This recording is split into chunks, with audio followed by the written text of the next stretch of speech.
Welcome everyone to the Maingan naming ceremony and celebration. This has been a long time in coming. You know, clearly so many of you have been on the campus and even our visitors, but Maingan Hall opened up in 2019. So, and when it was opened, it didn't have a name to it. It was called the New Residence Hall. And then COVID hit, and here we are. And realistically, we wanted to do this ceremony right outside of Maingan, you know, but Mother Nature, you figure out sometimes Mother Nature's in charge, and when she makes a decision, you live with it. And, you know, we need the rain. The rain's another important part of, you know, Wisconsin, you know, in life and in the nation. So rain is always a good thing. And when I look out at the crowd, you know, there's so many excited faces, it seems. It's sometimes hard to tell, too, because everybody's wearing your masks. So, but again, this was a good amount of work, Trump pulling this together, but I'm so excited for this moment to actually be here. We have a full program today, you know, for your enjoyment and learning as well, because with our building being named Maingan, you know, realistically, we wanted to use the name as an educational tool here on campus, not just for now, but forever. You know, so if there's one big takeaway, please keep that in mind. So, for now, I'd like to invite Terry Goodsky up. He's from the Net Lake of Ojibwe, and he's going to be doing the opening prayer. Terry, do you want the mic? Come here.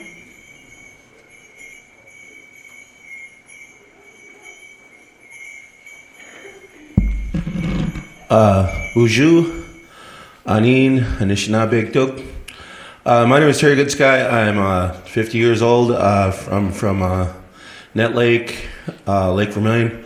I'd like to stress the importance of learning the Ojibwe language. We do not have that many fluent speakers left neither here in Wisconsin or Minnesota. I'm still learning my language myself. If you don't use your language, you lose it. I even forgot the word for teachers and students, which was going to be incorporated in my speech, but I forgot how to say students and teacher. So I'm just going to give a very basic, brief introduction here of a blessing, my name, my clan, where I'm from, say hello to the 7 directions, wish good luck to the men and the women, and just say thank you for listening, and that's it. So, all right, Terry Goodsky, and Indigenous cause, Neme Nindodame, Onamani Jagai Gun, Lasabane Ekone, Nindunjapa, Miigwech, Giwadenang, Wabanang, Jawanang, Ningabianang, Ishpaming, Ode, Aki, Bashne Giget, Nini Wug, Bashne Giget, Ikwewug, Miigwech, Bezendawiyek, Mio. So I kind of explained before I said what I was going to say. The last one I said was thank you for listening, and that's all. Thank you.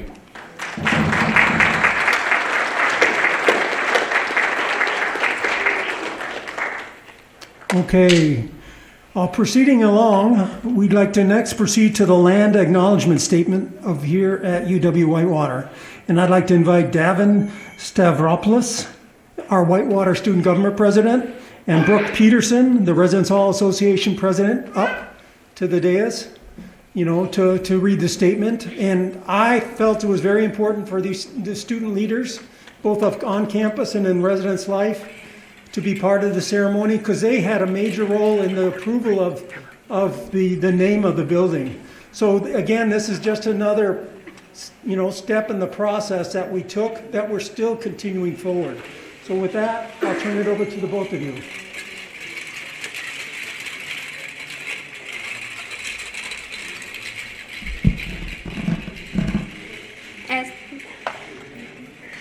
As we gather here for the Maingan Hall naming ceremony and celebration, we acknowledge that the University of Wisconsin-Whitewater exists today on the traditional lands of many Native people.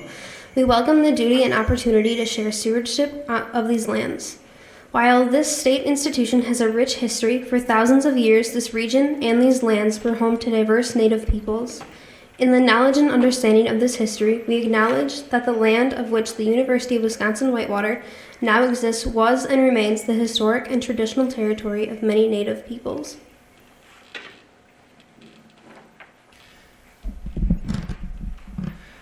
The Ho-Chunk grew corn and gathered a living from these lands. The Potawatomi, then closely related to the Ojibwe and Odawa peoples, called this land home as well. We welcome and are honored by the responsibility to be good stewards of these lands and good neighbors to all Wisconsin indigenous populations. In concert with the Native American Cultural Awareness Association, Native students with faculty and staff, the university continues to explore durable and meaningful ways of acknowledging our relationship. We recognize these great Native nations and their respective sovereignties and are thankful to be positioned in such prominent, historic, and meaningful landscapes as we continue to provide educational opportunities for all who the university serves.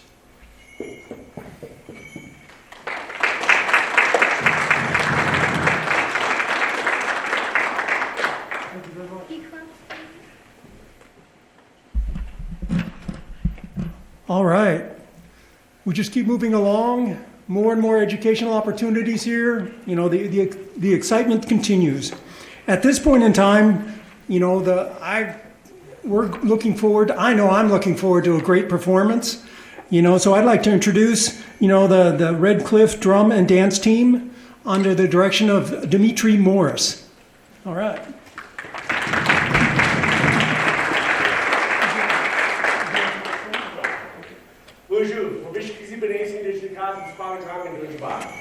The first thing that we're going to do, we're going to do a little grand entry.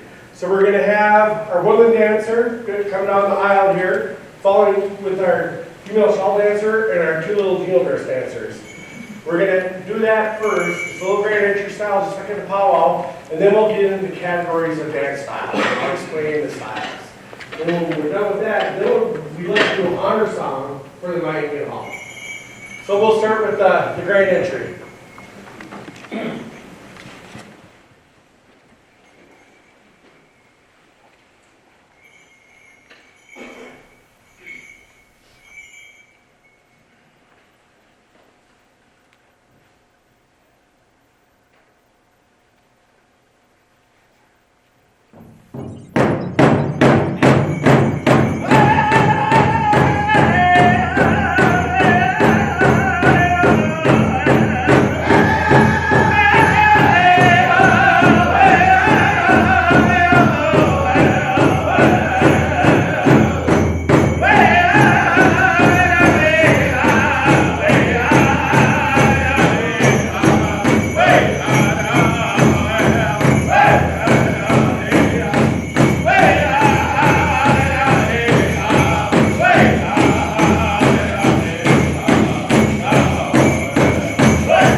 Wisconsin, Minnesota, Michigan, Iowa, and the Midwest region, we have the woodland style dancer. This is native to our style.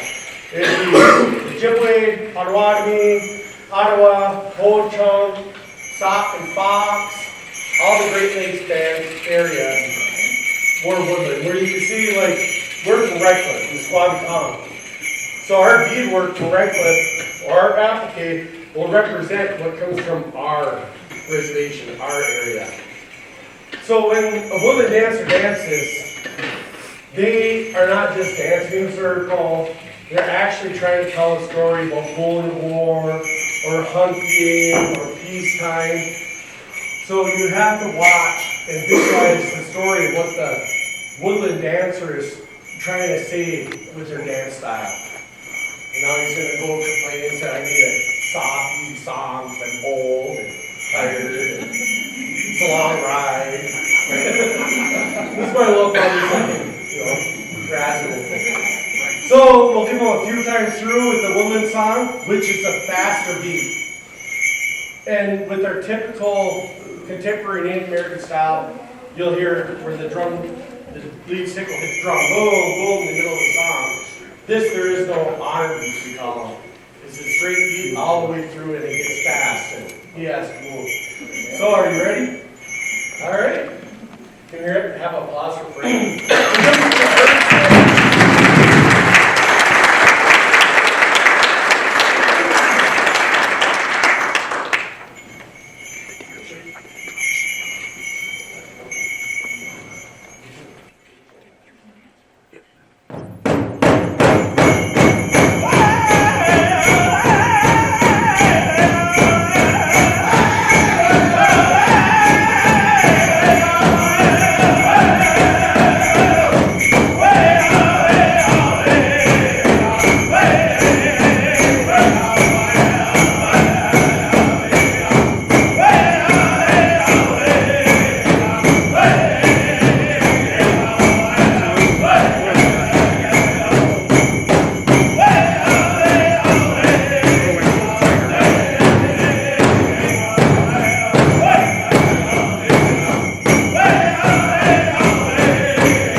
So the next dance style we are doing is called the fancy shawl. But the history of the fancy shawl outfit is not a woman's dance. It came from a men's double bustle. I don't know if you guys ever seen it in Powell where the two guys have the two feather bustles on their back. That's what that came from. So the story goes, down in Oklahoma where that double bustle originated at, then the women started wanting to do that because it's really fast and how they flow. So after times, the women were wearing those double bustles and they started adding a skirt. But they kept the yoke, the top part, that's what the men had too. Then eventually they got rid of that double bustle. Then they went with the shawl. Then they started saying it was a butterfly dance. So when Chanel dances, how she moves her arms, how she goes around, is supposed to mimic a butterfly now. So Once those guys figure out what we're going to be singing, we're going to have Chanel do a fancy shawl dance.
All right, girls.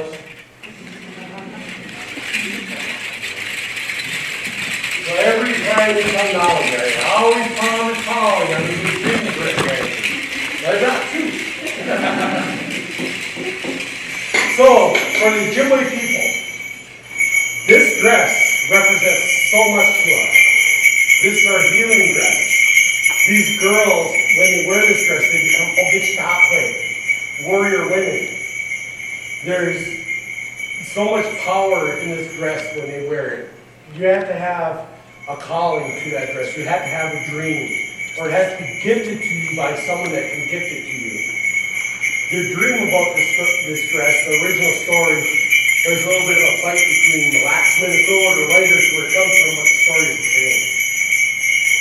Story goes that there's an old man, and he had a young granddaughter. The old man was sitting there, he's crying, his granddaughter was really ill. So he's sitting there, he puts out his tobacco in his hand, he's praying, oh, what you want to do, what do you do, what do I do?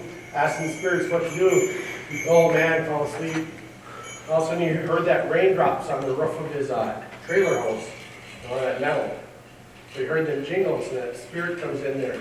It shows him a jingle dress, just plain like hers, where it's just one color is in the jingles.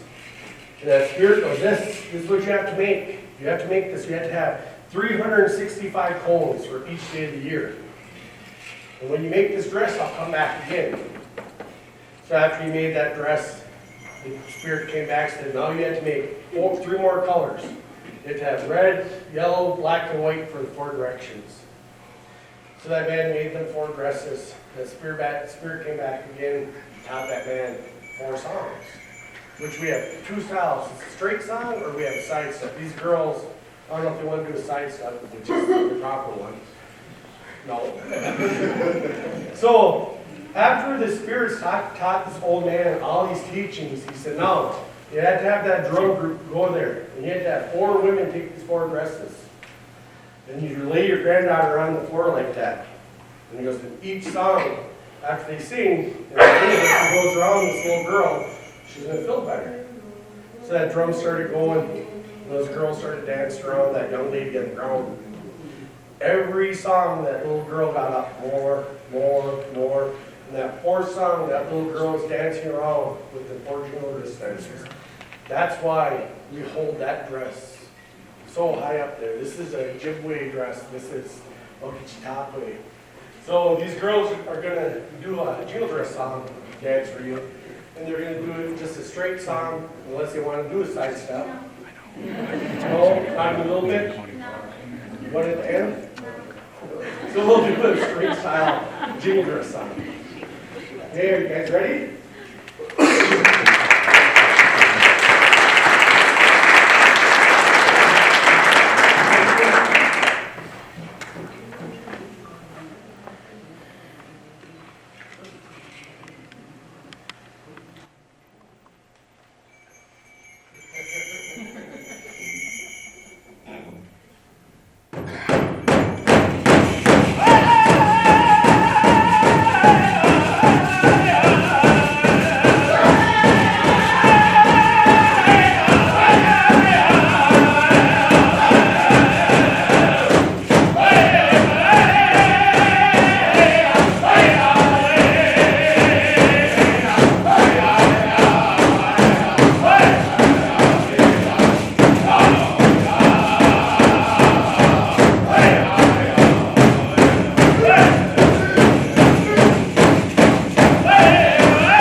She'll do a little bit of side step.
I'm going to talk about how the big drum came to the Ojibwe.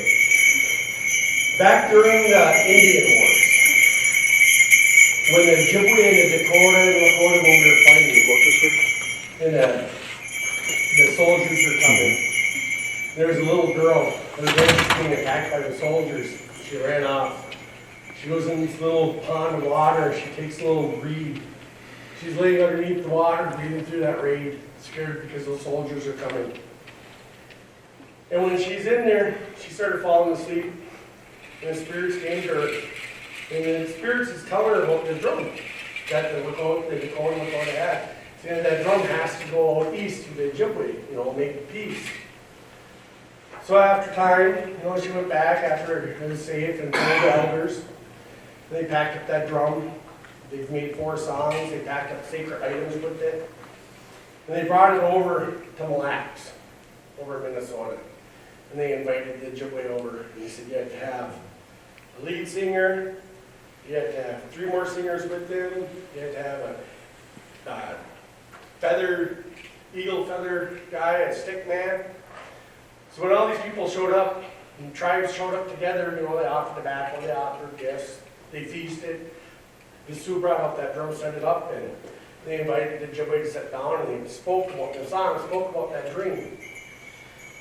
So they're gifting that drum to the Ojibwe, So when they all sat down, and the lead guy from the Dakota taught the lead guy from the Ojibwe that song, that first song, they all started coming together, and those 4 songs went up with us over here, the Dakota stayed over there, and that's how we started that friendship again. So that big drum came from out west, and when we sing our songs, it all comes from the Dakota, teaches that very first song. So when we sing on those drums, we honor those for making that peace with us. Because if it wasn't for the Dakota bringing that drum, we'd never have a drum like that. It'd still be out west, and we'd still be on little hand drums and walking drums. So, reminding the Ojibwe and Anishinaabe people is very important too. For us, we're brothers. Everything that happens to us happens to the wolf. So like right now, they want to hunt the wolf. Well, that happened to us. There used to be hundreds of thousands, millions of us, and now we're only a handful. So that hurts us when we say about that hunt that they want to do. The Creator said when we were first together, us and the Mayan, we traveled everywhere together as brothers. And eventually the Creator said, you guys can't do that no more. Mayan has to go that way, and Anishinaabe has to go that way. But you guys always be tied together. One thing happens to one, it'll happen to the other. So it's an honor that you guys are putting up a nice building that's in Mayan. There's such a history between the Anishinaabe and the Mayan. So we want to sing an honor song for this hall, for you guys to open up this hall. So traditionally, we ask everybody that can stand, please stand. We're going to sing this song, we call it 4 times through. So we have 4 choruses through. And then we'll stop and we'll do a half one. The dancers that they like, we'd like to come out here and just stand, dance in place. Or you guys, if you want to come out and dance with them, that's fine. So we're going to do an honor song, and when we're done, there's like a blessing for that building. And then we can pass on back to Frank, because he looks like he's hungry. Wrong Frank. Oh.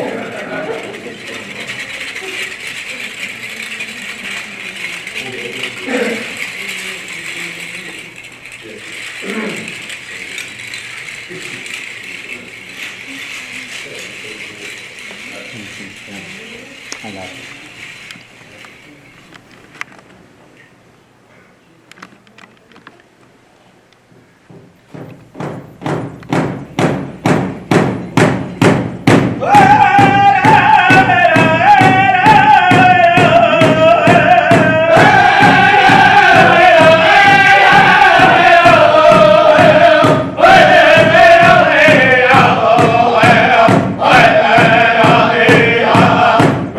Hey!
done for this session, but 7 o'clock tonight. Where are we at? Downstairs in the history room. Downstairs. We're going to be super interactive. We're going to do two-step, round dance, and potato dance. It's really fun. So I hope everybody shows up. 7 o'clock, downstairs. Ask Holly. She knows where it's at. All right, you quit, everybody.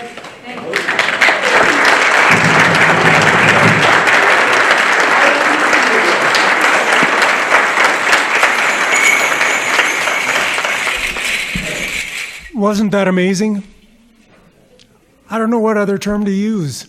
Thank you so much, for the dance, for the drumming, for the history lesson. As a former history major many moons ago, that was definitely everything we desired in the performance and more. This has been a great play. I really enjoy meeting Dimitri. We've texted, we've called, and we've emailed. So it's been such a pleasure actually meeting Dimitri. And I hope our paths cross. I look forward to the opportunity when I can see you and your fellow dancers, drummers, doing what you're doing, helping to educate us. One of the things why we named the building the way we did is connecting ties. There's a lot of history. So with that being said, it's my pleasure to introduce Mr. Nathan Gordon. He's the vice chairman of the Red Cliff Band of the Lake Superior Chippewa Nation. All right, Nathan?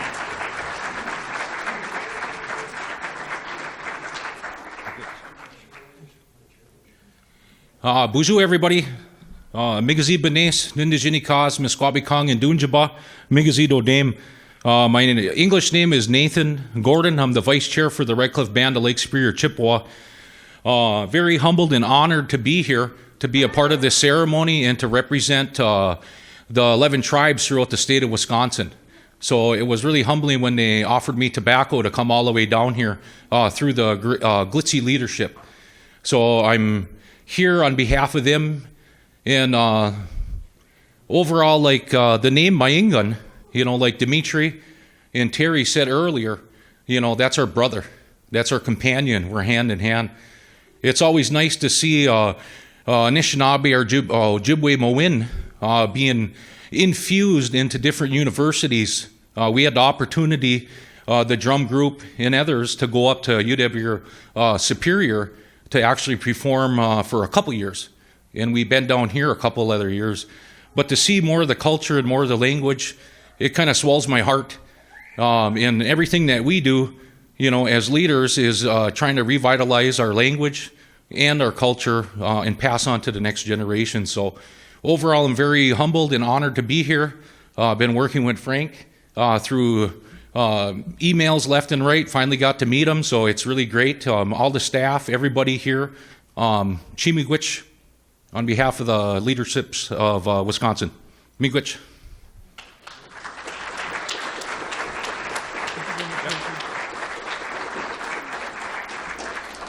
Thank you very much, Nathan. Now we get to the point of the program. How did we get to naming our residence hall Maingan? And that's the ultimate question. Are there any students out there who know the history? Any students? I know there's staff out there who know the history. Is there any student out there that knows the history of how it came to be? Okay, clearly that's a best kept secret, right?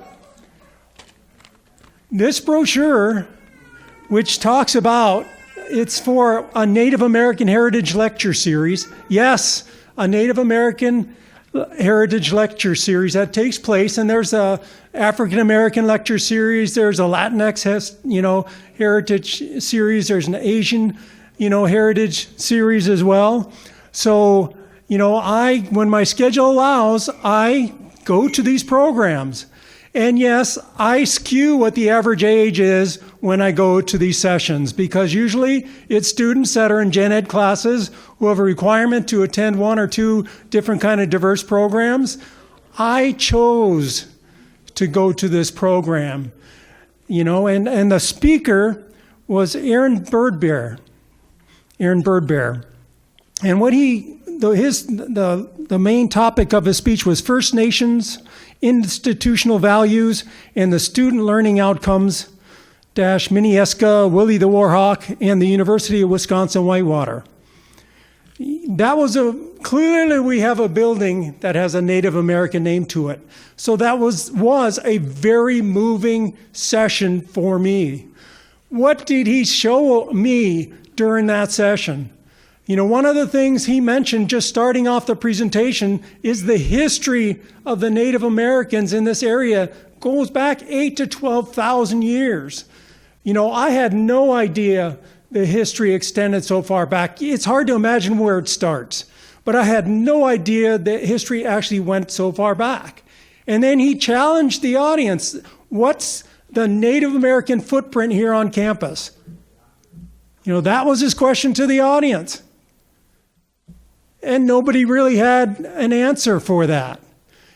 And before he came to campus, he did a Google search. And what did he find? He found that we utilized Minneska. That used to be the name of our yearbook. It was also a room in the University Center. And there was Willie the Warhawk, who was a mascot for our athletic teams at a point in time. That was it. So, excuse me, you have to wonder when you're sitting in a meeting like that and you hear that, it's like the thought went through my head, we can do better, right? And so I was excited because as executive director of university housing, you know, that was my role at that particular point in time. I was looking at I have a new residence hall coming online. And realistically, that was in 2019. And we were struggling to find a name for the new residence hall. So as I'm thinking about the new residence hall, and I'm really feeling, you know, deeply moved by the subject material of that presentation, for me, two things came together, you know, and the opportunities to have a conversation, you know, deeper conversation were there. Thank you very much, Artania. Yeah, I probably need that.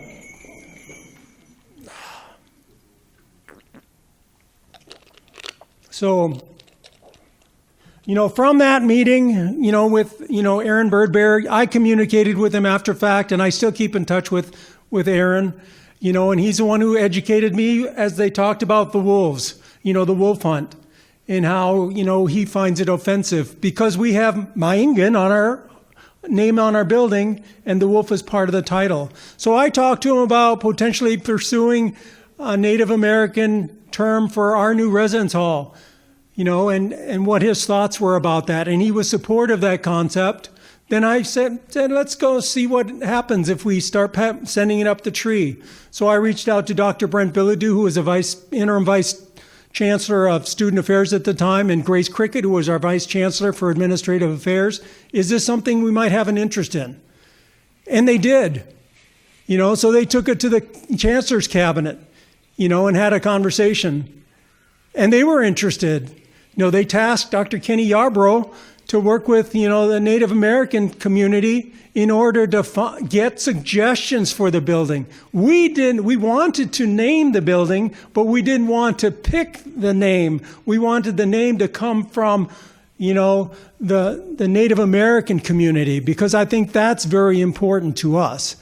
So, and, you know, things started, you know, sometimes things take a while, and, you know, it did, because this lecture was on March 19th, 2019. You know, the new residence hall opened up in the fall, and clearly the name wasn't set at that point in time.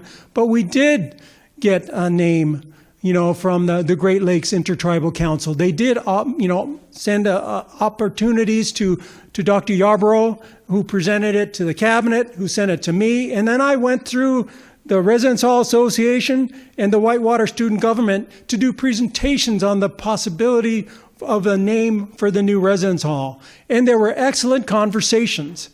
You know, there's a certain passion when you have an idea and you're going the right direction. I think it doesn't matter who your audience is. I think if you're true to yourself, I think the message comes out very loudly. And the students were very overwhelmingly overwhelmingly in support of it. So then, all that information went back to the cabinet and the like, and here we are. And I believe the chancellor will talk maybe a little bit further about that later.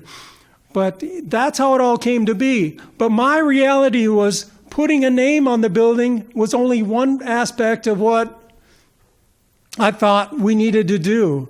We needed to change some of the things that we do on campus too. We need to broaden our horizons. This program is a prime example. This is the opportunity I saw, when you had that dream of what the name My Ingun on the side of the building meant. This is what it meant to me, doing these kind of events. And this isn't the last event. I'm getting close to retirement, but I had that internal challenge. We can do more. That was my takeaway from that presentation. Yes, that gen ed presentation, right?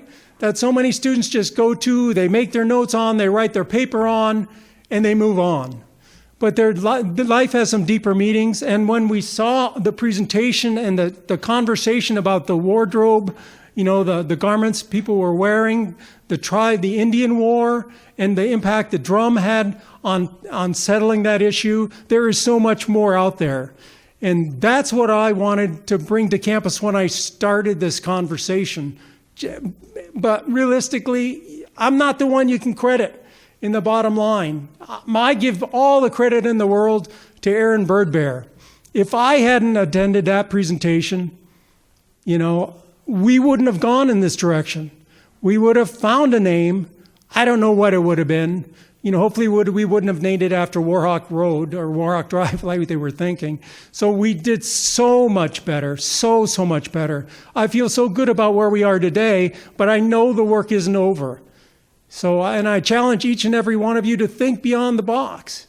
If there's an opportunity out there where you can learn and grow through an experience you take that you think, I don't know if this is going to be all that to me, take the opportunity and see what you can bring out of it.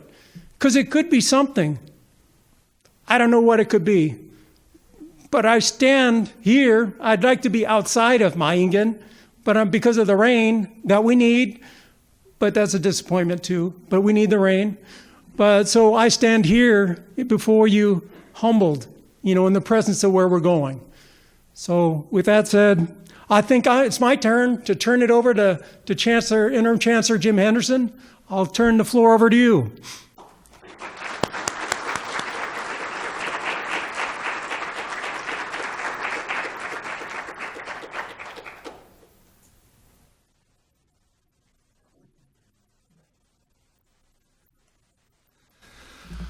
Well, good afternoon, everyone. Welcome, and thank you for being here. This is a terrific event, and to hear Frank talking about Aaron Birdbear really means a lot. He's an amazing person. If you've ever had the chance to meet him or work with him, you know that you have met someone special. I was fortunate enough to be at UW-Madison at the time where they put in the commemoration that was jointly developed with the Ho-Chunk Nation and UW-Madison to acknowledge the land that UW-Madison sits on, and Aaron Birdbear was an integral part of making that happen. He's an amazing person, and I feel really fortunate to have met him.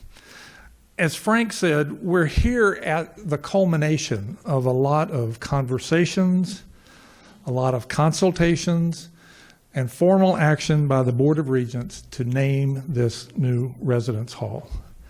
I think we as an institution can be very proud of the fact that we have those among us who take this initiative to really try to build on the connections that we have and that we deeply want to strengthen with the First Nations here in Wisconsin. We so value our partnerships and where we want to go and where we need to go as an institution. I think that we can look at this with real pride on what we're doing and how we're engaging in this naming. And I think that we also owe it to all of our First Nation friends to acknowledge our mistakes along the way as we've come down this path. We are an institution of higher learning, and we have to exhibit learning. And I hope that that's what our partners see in us, is a real effort to learn, to grow, and to really strengthen the partnerships that we have with American Indians and First Nations here in Wisconsin. The University of Wisconsin at Whitewater really is devoted to doing more, to serving First Nation people, and to proving that we are a fundamental partner in the effort to build those bridges. And so it really is a special day for us. I hope that it's a special day for our First Nation partners and friends. And I look forward to many more steps going forward in the future. So with that, I would like to ask two of our student leaders, Brooke and Davin, to come forward and unveil the plaque, which will be in the residence hall.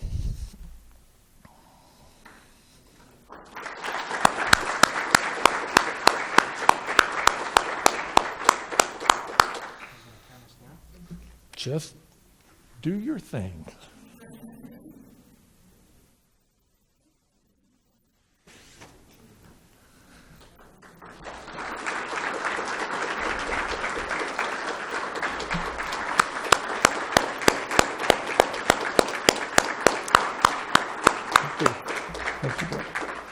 And with that, I'll turn it back over to Frank. Thank you.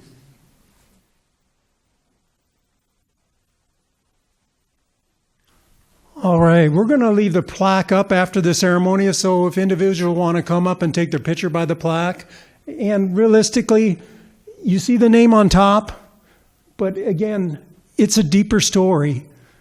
Take the deeper story, right? The building will always have the name. Take the story with you. Share the story. You know, that's the important part. We also have some giveaways. You know, for those of you in class who may be wondering, how do I make a 2-page paper or something out of this conversation? This is we have maps of the Central Great Lakes native lands. So there's 25 of them, I think, on the counter over to my right in the back. So if you want this takeaway to hang up on your wall, to use for your paper, whatever your purpose, please take it with you. You know, these are the last 25 they made. So, you know, I had to beg and borrow on the phone to get the organization to give this many to me. So let's utilize them. Take them for your own little keepsakes. Okay, now I'd like it to turn over to one of my colleagues, you know, who I've gotten to know better through the Native American Cultural Awareness Association. So I'd like to introduce Miss Martha Stevenson, you know, to come up and have a few comments.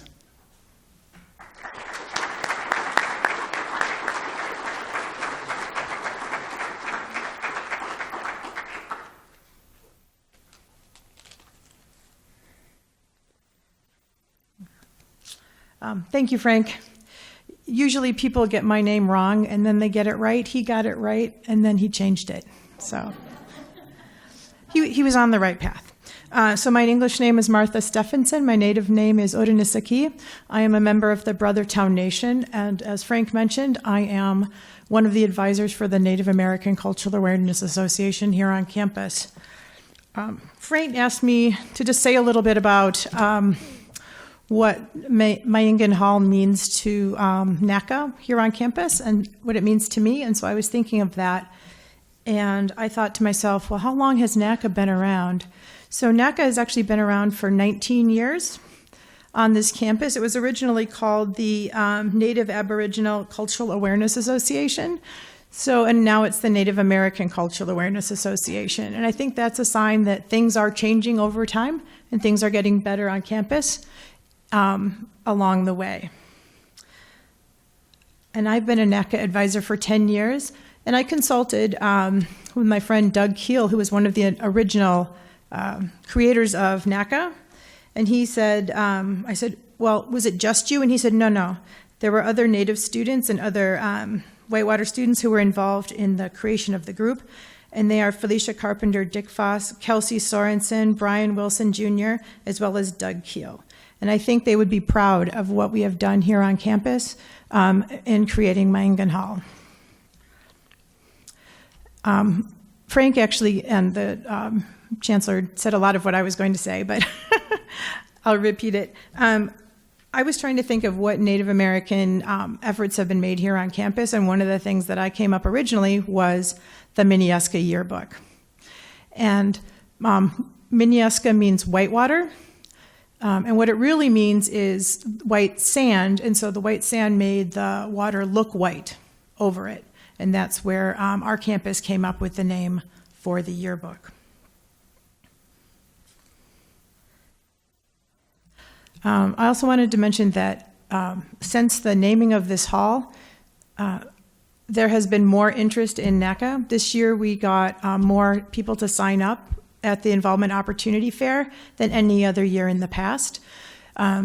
Starting during the pandemic, actually, when we were all mostly at home, Naca did all of its meetings online, and we had as many as 20 people attend some of our meetings, which is the highest number we've had in a long time. So we were very happy to find out about that. And since I'm mostly talking about Naca, if you happen to be on campus on Thursday evenings at 5 in UC 268, which is just around the corner, I had to say it. We are welcome. We welcome everybody to come to our meetings, and we do programming in a lot of different areas to bring awareness to Native issues in Wisconsin and around the world. And I would like to think, it's a small version of what Frank does, and Frank is willing to work with us and us with him in the future to bring more events that people would be interested in related to Native issues to campus. Oh, and the last thing I wanted to say related to Naca was also related to the land acknowledgement statement that came up earlier that was read at the very beginning today. Naca actually, one of our former presidents, Cody Wing, was involved in the coming up with that statement, as well as with other indigenous peoples around the state. So I just wanted to finalize with saying that I'm looking forward to, like I said, more Native things happening on campus and hopefully more interest.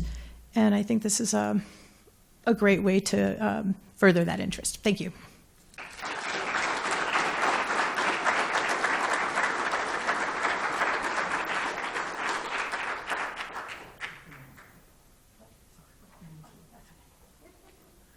Okay. Well, we're getting closer toward the end of our program, but it's my pleasure to introduce my supervisor, Dr. Artanya Wesley, to come in and close out this wonderful ceremony. So we'll give her the challenge of, we started with a bang, we want to end with a bang, right? So figuratively speaking, but since this is my last chance to talk, I'm going to hold on to it a little bit longer. I appreciate everybody who came out. This was really an amazing program, and we need to do more of this. So again, as I stated earlier, keep in mind what we do, and then talk to somebody. Heck, I'm willing to do other things, and there's other staff here that are willing to do other things. So let's continue to make a difference. This is one step, but we're going up the side of a mountain. So there's a lot of steps we need to go up. So do your part and keep going up those steps, right? And then help us to look at how we can make those steps a little bit better to go up too. So with that, I'm going to turn it over to Dr. Wesley. Thank you.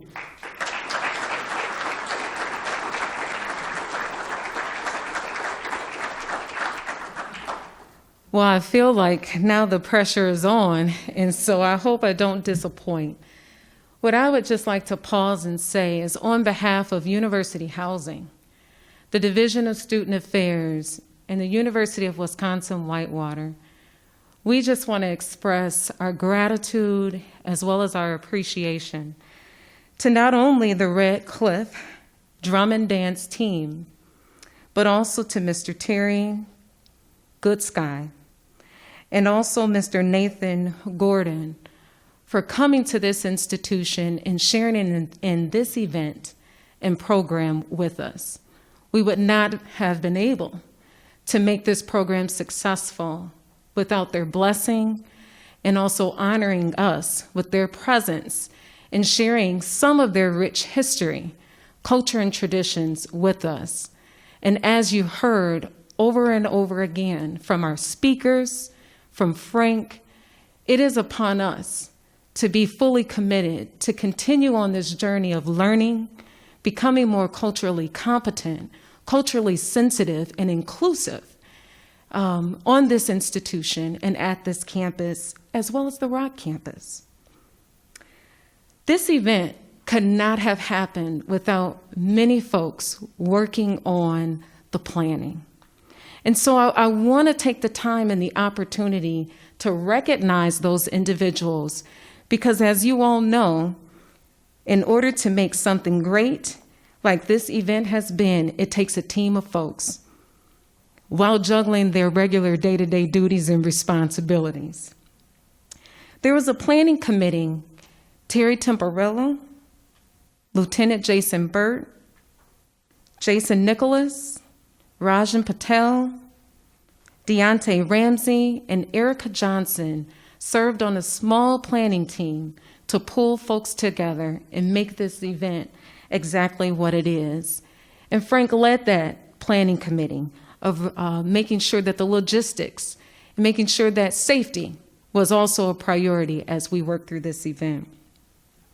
We also have some key folks across campus who helped us with planning those logistics: Eric Grakowski, Nicole Kane in the Chancellor's office, our staff in the UC under Jay Craig's leadership that helped us with sound and space, Aladdin Dining Services, Mayenge Hall staff and residents for the tours that will happen after this event, so don't forget about those. Our university housing facility staff, as well as Kelly Frank. I know she's here. Thank you so much for all the work that you have done. And also our university police and Dr. Kenny Yarbrough. Thank you all for the work that you have done that played a role in bringing this event together. Thank you also to all of our speakers today in sharing your remarks and also educating us as well throughout this program. I want to make sure that I remind you of a few things before I wrap this up. We do have refreshments in the back. Now, those cupcakes aren't there for decoration. It's a really nice display. So please make sure you grab a cupcake and water before you go.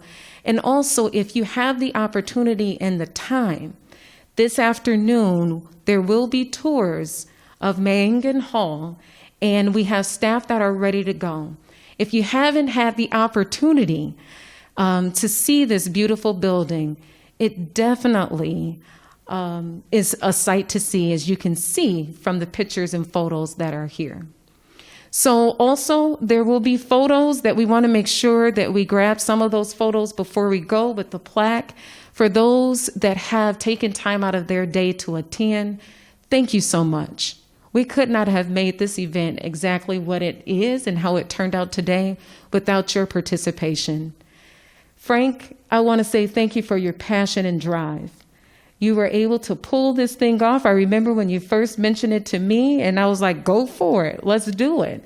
And so thank you so much for your passion and also being open to learn more on your journey professionally. As we all know, learning and education is a lifelong journey.